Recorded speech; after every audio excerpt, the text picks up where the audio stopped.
ایک نوجوان افغان لڑکی چائے خانے میں آنے والوں کو چائے قہوہ سرو کر رہی تھی۔ چائے خانے میں رش تھا، لوگ بات چیت بھی کر رہے تھے، جس کے سبب چائے خانے میں خاصا شور تھا۔ افغان لڑکی نے چابک دستی سے ہم سے آرڈر لیا۔ میں اور شانہ میز پر کوہنیاں ٹکائے ایک دوسرے کی طرف جھک کر دوبارہ سے سابقہ موضوع کی طرف آ گئے۔ شانہ نے جو تفصیلات بتائیں اس کے مطابق لی اور موہن کا گٹھ چھوڑ جیل میں ہوا۔ پھر لی کے بیرونی مددگاروں نے جدید ہتھیاروں اور ہیلی کاپٹروں کی مدد سے لی کو چھڑوانے کے لیے جیل پر حملہ کر دیا۔ وادی کے افواج نے اس حملے کو ناکام بنا دیا، مگر افراتفری کے سبب لی اور موہن جیل سے بھاگ نکلے۔ اس دوران انہوں نے جیل کے چند محافظوں کو قتل بھی کر دیا، جس کے سبب ان کے جرائم سنگین تر ہو گئے تھے۔ اب میں شانہ کو کیا بتاتا کہ حملہ لی کے مددگاروں نے نہیں، اس اپنے تحویل میں لینے کے لیے بلیک واٹر نے کیا تھا، اور اسی لڑکی کی خاطر تو میں یہاں پر تھا، اور یہ بات اس بہانے میں نے موہن سے بھی اپنا حساب بے باک کرنا چاہتا تھا۔ پوری بات سننے کے بعد میں سب سے اہم نقطے کی طرف آیا۔ ان اشتہاروں سے کیا حاصل ہوگا؟ جس طرح کے دونوں تھے اور انہیں طاقتور بیرونی مدد بھی حاصل تھی، وہ تب تک وادی سے باہر نکلنے میں کامیاب ہو چکے ہوں گے۔ شانہ جیسے میری سادگی پر مسکرائی۔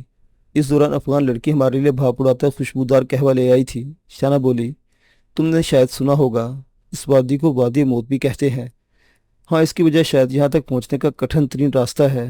ذرا سا پاؤں غلط پڑا تو بندہ سیدھا کسی کھائی کے اندر۔ یہ بات بھی کافی حد تک درست ہے، مگر اصل حقیقت یہ ہے کہ اس وادی تک پہنچنا جتنا مشکل ہے، یہاں سے بغیر اجازت نکلنا اس سے بھی مشکل ہے۔ اس کی وجہ برف سے ڈھکی عمودی پہاڑیاں اور پہاڑوں کی بلندی پر موجود چیک پوسٹیں ہیں۔ اس کے علاوہ ڈرون طیاروں سے بھی نگرانی ہوتی ہے۔ یہاں سے نکلنے کا آسان راستہ وہی ہے جہاں سے آپ آئے ہیں، یہاں پہاڑی کھو، اور وہاں نگرانی کا کڑا انتظام ہے۔ وادی میں چھپنے کی تو بہت سی جگہ ہیں، مگر نکل جانے کی کوئی جگہ نہیں۔ قہوے کا گھونٹ لے کر میں نے دلی دل میں اعتراف کیا کہ وہ سچ کہہ رہی تھی۔ میری دیکھا دیکھی شانہ نے بھی قہوے کا گھونٹ لیا اور بولی، ویسے بھی متعدد بار مجرموں کی موجودگی کے شواہد ملے ہیں۔ انٹیلیجنس ونگ کے سربراہ میجر ولنس کی مسلسل ان کے تعاقب میں ہے۔ جلد یا بدیر مجرم آپ کو عظیم شلازی کے قدموں میں تڑپتے ملیں گے۔ میجر ولنسکی کے نام کے ساتھ ہی میری کچھ پرانی یادیں تازہ ہو گئی۔ برفانی ریچھ کے مانند بھاری بھرکم اور اونچا لمبا میجر ولنسکی جیسے میرے سامنے آ کھڑا ہوا، سرخ آنکھوں میں کینہ لیے۔ وہ آج بھی یہ ماننے کو تیار نہیں تھا کہ وادی کے ناقابل شکست لڑاکے کو میں نے دھول چرا دی تھی۔ اس کا موقف تھا کہ میں نے جان بوجھ کر پاؤں کی مدد سے اس کی آنکھوں پر مٹی پھینک کر اسے وقتی طور پر اندھا کر دیا تھا، جس کے سبب وہ میرے داغ کو دیکھ نہیں پایا تھا۔ حالانکہ اس کی آنکھوں میں مٹی جانا محض اتفاق تھا، تو اس سے پہلے ہی میں اس بڑبولے کو تقریباً چت کر چکا تھا۔ اس دوستانہ فائٹ نے میجر ولنسکی اور میرے درمیان فاصلہ پیدا کر دیا تھا۔ حال میں واپس آتے میں نے پوچھا، مجرم لڑکی نے عزت مآب کے محل سے کیا چرایا تھا؟ مجھے بھی تجسس تھا کہ بلیک واٹر اس لڑکی کے پیچھے کیوں تھی، اور وادی میں آتے ہی یہ بھی پتا چلا تھا کہ بظاہر میری تلاش میں وادی میں آنے والے موہن نے اپنے اصل مقصد کو پسے پش ڈال کر کس وجہ سے اس لڑکی سے گٹھ جوڑ قائم کر لیا تھا، جس کی وجہ سے وہ خونریزی کا مرتکب ہو کر وادی کا مطلوب ترین شخص بن گیا۔ ایسا کیا تھا اس تبتی لڑکی کے پاس؟ شانہ بولی، چوری ایک جرم ہے، یہ بات اہمیت نہیں رکھتی کہ اس نے چرایا کیا تھا۔ اس گول مول جواب سے میری تشفی نہیں ہوئی۔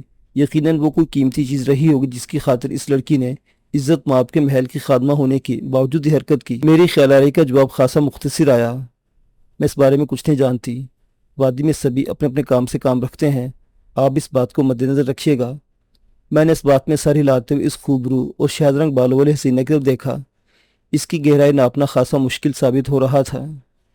چائے خانے سے نکل کر ہم ادھر ادھر گھومتے رہے۔ شانہ نے اپنے طور پر مجھے بہت سی باتیں سمجھا دی تھیں۔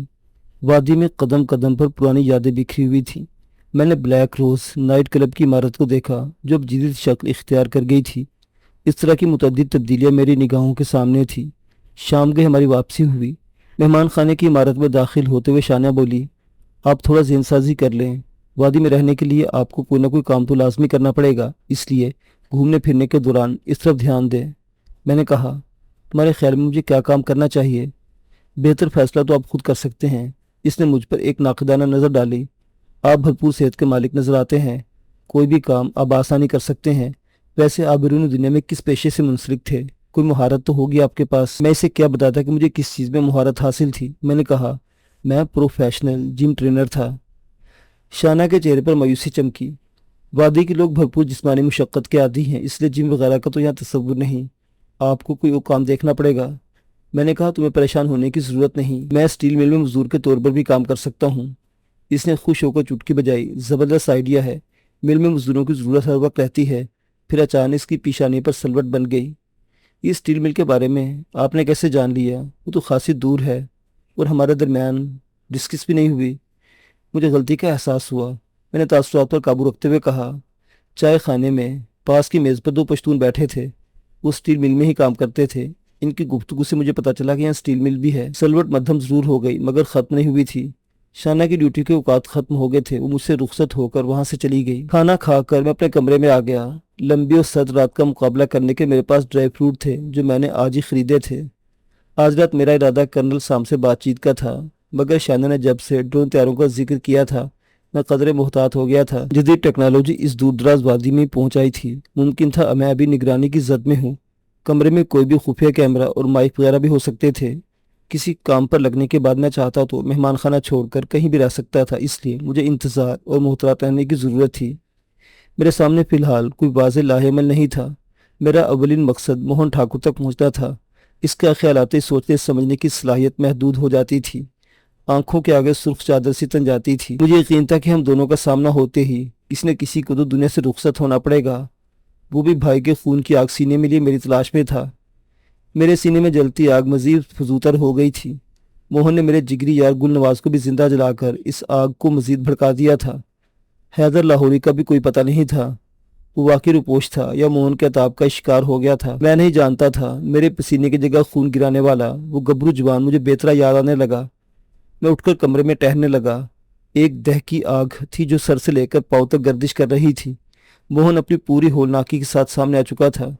دوسری طرف بلیک واٹر نازو کی فیملی کے گرد کنڈلی مارے مجھے اپنے مقاصد کے استعمال کر رہی تھی اور میں کٹ پتلی کی مانند ان کے اشاروں پر ناچنے پر مجبور تھا۔ بلیک واٹر کے ساتھ ہی میری ذہنی رو اس تبتی لڑکی کی طرف پلٹ گئی۔